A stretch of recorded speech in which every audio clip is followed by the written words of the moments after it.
Birthday पर cake तो सब काटते हैं, लेकिन ट्रंप एक डील काटना चाहते हैं। इस रविवार यानी 14 जून को अमेरिकी राष्ट्रपति डोनाल्ड ट्रंप का जन्मदिन है। वो 80 साल के होने वाले हैं और तोहफे में मांग रहे हैं ईरान के साथ डील। वही डील जो हफ्तों से पक रही है, लेकिन अब तक थाली में परोसकर टेबल पर सर्व नहीं की गई है। लेकिन रिपोर्ट्स दावा कर रही हैं कि इस बार स्विट्जरलैंड में कुछ बड़ा हो सकता है, बात बन सकती है। राजनीति के गलियारों में सस्पेंस गहरा है और हर कोई बस यही जानना चाहता है कि क्या इस वीकेंड पर कोई बड़ा ऐलान होगा या ये डील अभी और इंतजार कराएगी। क्या डील न होने पर ट्रंप एक बार फिर से ईरान पर हमला कर सकते हैं, और क्या इस बार उनका टारगेट ईरान का ऑयल हब खार्ग आइलैंड होगा? आज इन्हीं सवालों के जवाब तलाशेंगे। नमस्ते, मेरा नाम है निकिता और आप देख रहे हैं लल्लन टॉप का अंतर्राष्ट्रीय प्रसंगों से जुड़ा रोजाना का कार्यक्रम दुनियादारी। Brought to you by Sharda University and Saluja Gold. Where the software engineer meets the gifted content writer. The world comes together at Sharda University. सबसे पहले ट्रंप का ये पोस्ट देखिए। 11 जून की रात को ट्रंप ने ट्रुथ सोशल पर लिखा, ईरान के साथ बातचीत अब वहां सबसे बड़े पदों पर बैठे लोगों तक पहुंच गई है और मंजूरी भी मिल गई है। इसी वजह से मैं ईरान पर हमलों को कैंसिल कर रहा हूं। डील के फाइनल पॉइंट्स पर सभी पक्षों ने सहमति जता दी है।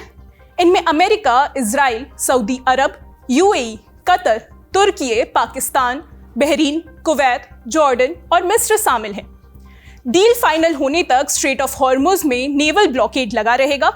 डील कब और कहां साइन होगी, इसकी जानकारी भी जल्द ही दी जाएगी। एक बार फिर हफ्ता खत्म होने को है और एक बार फिर ट्रंप ने डील होने वाली है का सुतली बम छोड़ दिया है। अटकलों का बाजार गर्म है। क्या इस वीकेंड अमेरिका और ईरान के बीच डील हो जाएगी, या फिर सोमवार यानी 15 जून को आप और हम मिलकर एक बार फिर से यही डिस्कस कर रहे होंगे कि बात कहां अटक गई?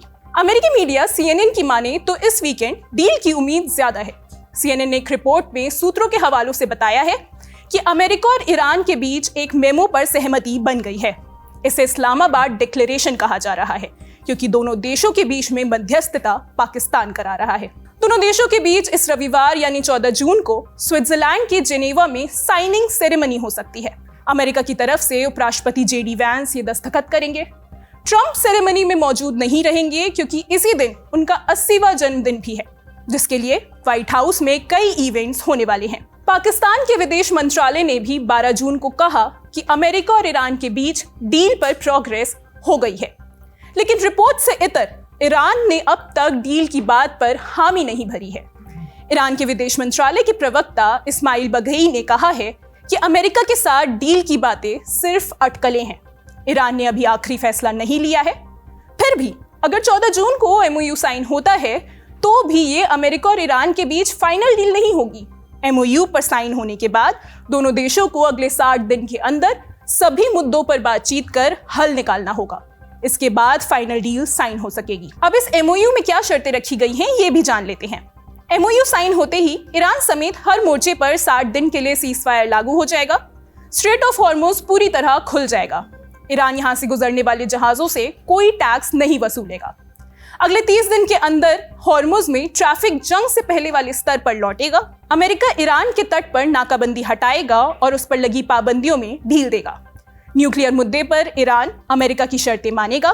वो कभी भी परमाणु हथियार नहीं बनाएगा। इस डील को इस्लामाबाद एग्रीमेंट कहा जाएगा। तो क्या ट्रंप की प्रेशर टैक्टिक्स काम कर गई?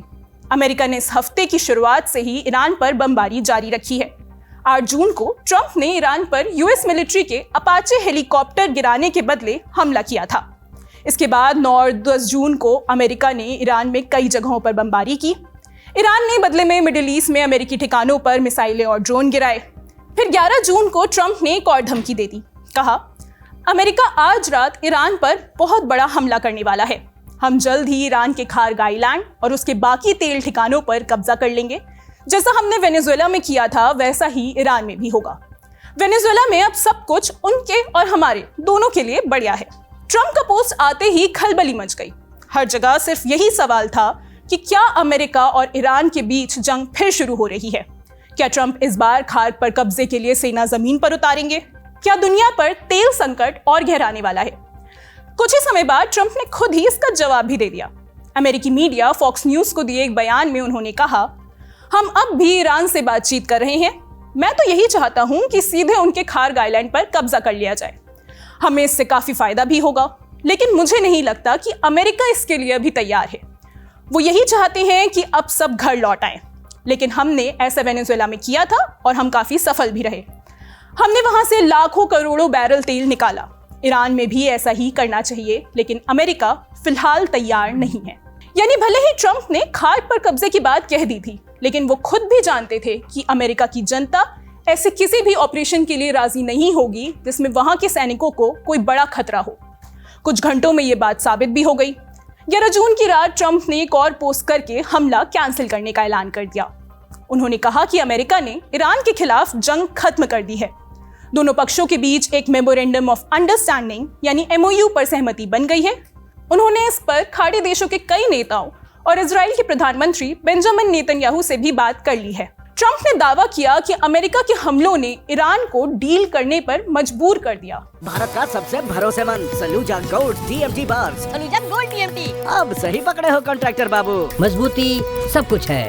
ईरान के सुप्रीम लीडर मुश्तबा खामेनेई इस बात के लिए राजी हो गए हैं कि ईरान की एनरिच्ड यूरेनियम अमेरिका के पास जाएगा और ईरान कभी भी परमाणु हथियार नहीं बनाएगा। तो क्या वाकई खार्ग पर कब्जे की बात ट्रंप की प्रेशर टैक्टिक का हिस्सा थी? अगर ऐसा था भी तो खार्ग ही क्यों? फारस की खाड़ी के उत्तरी हिस्से में मौजूद खार्ग द्वीप आकार में भले ही छोटा हो, लेकिन ईरान की अर्थव्यवस्था के लिए इसकी अहमियत बेहद बड़ी है। करीब 8 किलोमीटर लंबा और 4 से 5 किलोमीटर चौड़ा ये कोरल आइलैंड ईरान के करीब 90% कच्चे तेल के निर्यात को संभालता है। द्वीप पर बड़े बड़े तेल टैंकर स्टोरेज, पाइपलाइन नेटवर्क और समुद्र में बने लोडिंग टर्मिनल मौजूद है। ईरान के कई बड़े तेल क्षेत्रों से आने वाली पाइपलाइनें यहीं आकर मिलती हैं, जिसके बाद कच्चा तेल टैंकर जहाजों में भरकर दुनिया भर के बाजारों में भेजा जाता है। तेल निर्यात ईरानी सरकार की कमाई के सबसे बड़े सोर्सेज में से एक है। इसलिए खार्ग द्वीप सिर्फ एक बंदरगाह नहीं बल्कि ईरान की अर्थव्यवस्था की बैकबोन है।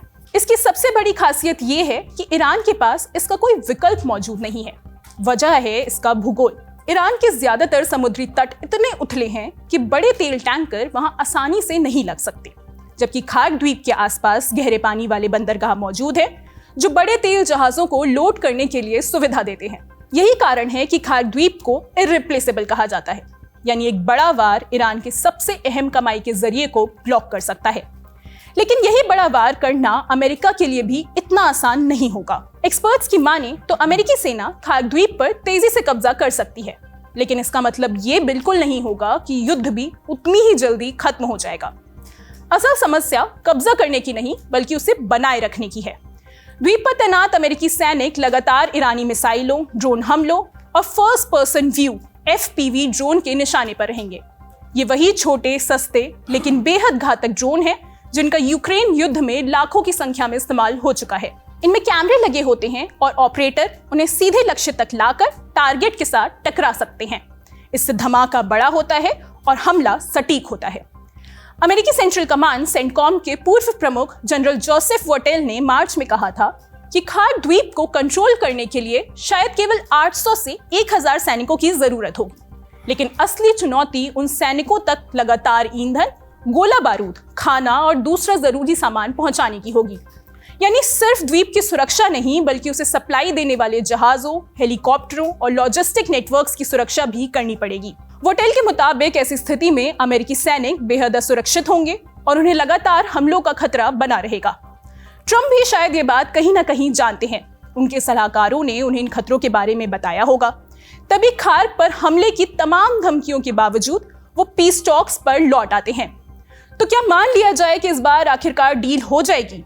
क्या ट्रंप की टीम साइनिंग सेरेमनी की तैयारी कर रही है या किसी और बड़े हमले की अब भी गुंजाइश बाकी है? अंदर खाने क्या चल रहा है, जानकारों से समझते हैं। देखिए, मुझे तो डील होती हुई नहीं दिख रही, क्योंकि ईरान की जो शर्तें हैं और इजराइल की जो शर्तें हैं और अमेरिका की, तीनों मुझे अलग अलग दिख रही हैं। ईरान कह रहा है कि लेबनान को इंक्लूड करना जरूरी है डील में। इजराइल तो कह रहा है कि लेबनान तो इंक्लूड होगा ही नहीं, बल्कि ईरान का सारा न्यूक्लियर मटेरियल बाहर निकाला जाएगा, ईरान की मिसाइल्स पे लिमिट लगेंगी और ईरान अपने प्रॉक्सीज को यानी हिजबुल्ला उन सबको सपोर्ट करना बंद करेगा। फिर ईरान कह रहा है कि हमें तो भाई कॉम्पनसेशन चाहिए, जो नुकसान हुआ है, हमारे एसेट्स जो फ्रीज हुए हैं वो हटने चाहिए।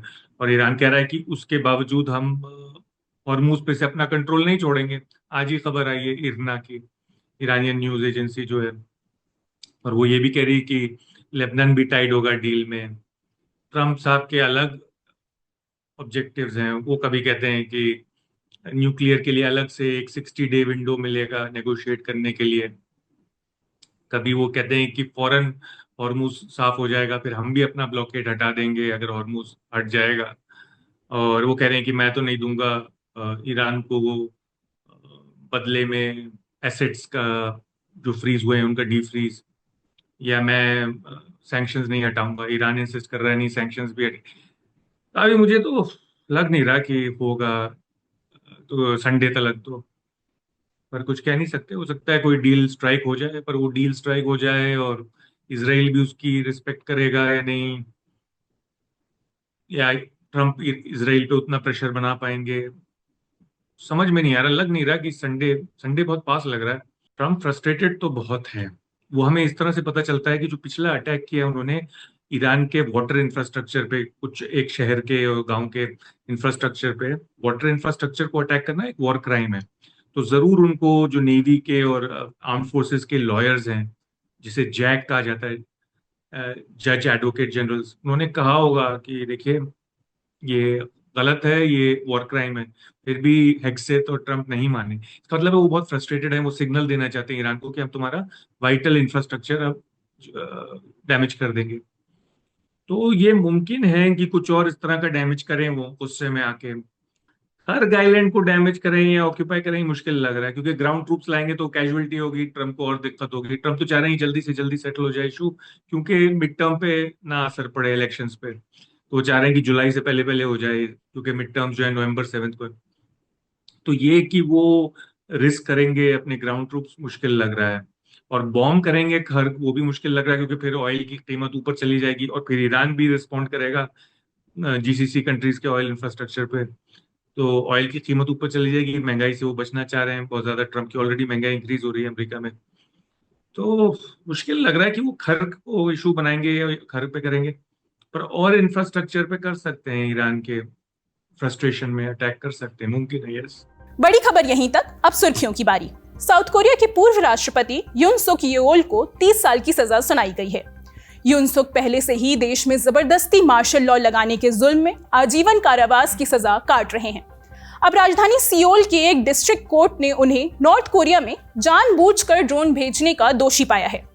अदालत में साबित हुआ कि युन सुक ने 2024 में मार्शल लॉ लगाने के लिए ड्रोन भेजने की साजिश रची थी, जिससे देश में युद्ध जैसे हालात पैदा हो जाएं और मार्शल लॉ लगाने का उन्हें बहाना मिल जाए। लेकिन युन सुक येओल का ये पूरा प्लान फेल हो गया था। इधर युन सुक ने सभी आरोपों से इनकार किया है। कहा है कि उन्होंने ना तो ड्रोन ऑपरेशन का आदेश दिया था और ना ही इसकी मंजूरी। युन सुक का तर्क है कि इस घटना का मार्शल लॉ से कोई लेना देना नहीं है, बल्कि नॉर्थ कोरिया की ओर से कचरे का गुब्बारा भेजे जाने के जवाब में ये ड्रोन भेजे गए थे। अब थोड़ा बैकग्राउंड भी जान लेते हैं कि हुआ क्या था। अक्टूबर 2024 में नॉर्थ कोरिया ने आरोप लगाया था कि साउथ कोरिया ने उसकी राजधानी प्योंगयांग के ऊपर ड्रोन भेजे थे। नॉर्थ कोरिया का आरोप था कि इन ड्रोन से प्रोपेगेंडा के पैम्पलेट्स गिराए गए थे। साउथ कोरिया के तत्कालीन रक्षा मंत्री किम योंग ह्यून ने इन आरोपों को खारिज कर दिया था, लेकिन डिफेंस मिनिस्ट्री ने कहा था कि ना तो वो इन आरोपों को कंफर्म कर सकता है और ना ही खारिज। तब दोनों देशों के बीच टेंशन काफी बढ़ गई थी, लेकिन हालात युद्ध या फिर झड़प तक नहीं पहुंचे थे। फिलहाल युन सुक येओल को 30 साल की जेल की सजा सुनाई गई है। अब वो निचली अदालत में इस फैसले के खिलाफ अपील कर सकते हैं। इससे पहले फरवरी 2026 में उन्हें मार्शल लॉ वाले केस में आजीवन कारावास की सजा सुनाई गई थी। इसके खिलाफ भी उन्होंने अपील की हुई है।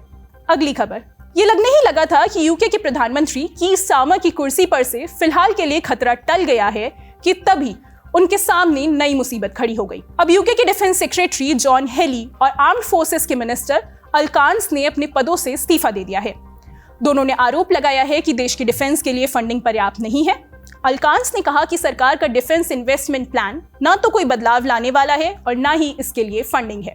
इससे पहले डिफेंस सेक्रेटरी जॉन हेली ने कीर स्टारमर को पत्र लिखकर इस्तीफा सौंपा था। उन्होंने कहा था कि सरकार ने मिलिट्री के लिए जो बजट प्रपोज किया था वो जरूरत के हिसाब से बेहद कम है, लेकिन कीर स्टारमर ने इन दावों को खारिज कर दिया है। कहा है कि डिफेंस के लिए फंडिंग पर्याप्त है और उन्हें इसके रिकॉर्ड पर गर्व है। कीर स्टारमर ने नया डिफेंस सेक्रेटरी भी अपॉइंट कर दिया है। सिक्योरिटी मिनिस्टर और ब्रिटिश सेना के फॉर्मर ऑफिसर डैन जार्विस को ये जिम्मेदारी दी गई है, लेकिन जॉन हेली और अल कान्स का इस्तीफा कीर स्टारमर के लिए बड़ा झटका माना जा रहा है। ब्रिटिश मीडिया BBC के मुताबिक इन इस्तीफों ने सरकार को हिलाकर रख दिया है और इससे कीर स्टारमर की साख पर भी सवाल उठ रहे हैं।